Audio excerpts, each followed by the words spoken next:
Şəbistərli möcüz 1252-ci ilin Fərvərdin ayının 9-unda Şəbistərdə tacir bir ailədə dünyaya göz açır. İlk təhsilini Şəbistərdə alır. Cavan çağlarında atasını əldən verdikdən sonra məcburən İstanbula getmişdir. Möcüz 16 il İstanbulda yaşayır.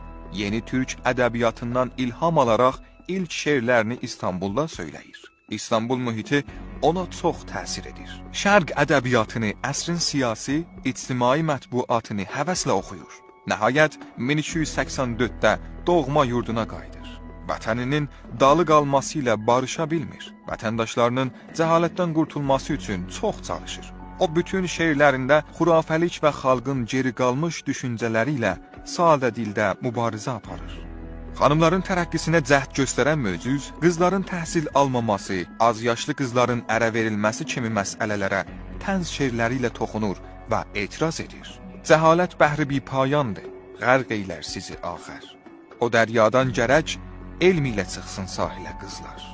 Mürtəzilər tərəfindən çoxlu çətinliklər və təhqirlərlə məruz qalan möcüz, xurafəçilərin müqavimətinə baxmayaraq 1310-da Şəbistərdə birinci dəfə qız məktəb açır. İran Azərbaycanında ədəbi tənzin payələrini gücləndirən vətənsevər möcüz, ana dilini göz bəbəyi kimi qorumuş və əsərlərini doğma dilinə yazıb, öz dilinə və xalqına ürəkdən bağlı olduğunu sabit etmişdir. Əmrin nədir bu barədə hökm elə ey vətən, olsun fəda qədəmlər və canı millətin. İlahi ildırım göndər cəhalət pərdəsini yandır.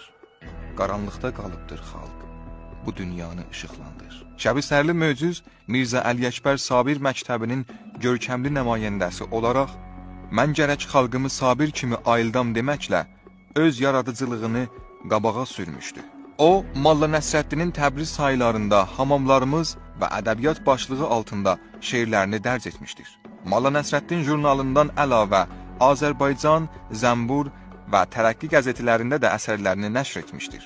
Ehtimal var ki, Molla Nəsrəddinin Təbriz nömrələrində Dabanı Çatdaq xala adı ilə çıxmış bir sıra şeirlər də möcüzün yazdığı şeirlər olacaq.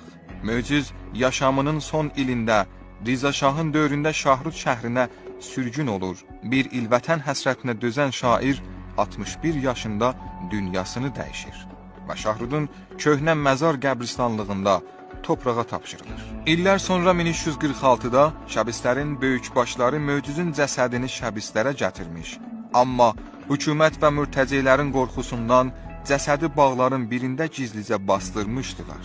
Möcüz Şəbistərlinin şeirləri birinci dəfə Şeşkilanı Qulam Məhəmmədli tərəfindən Mirzə Əli Möcüz seçilmiş əsərləri adı ilə çap edilmişdir.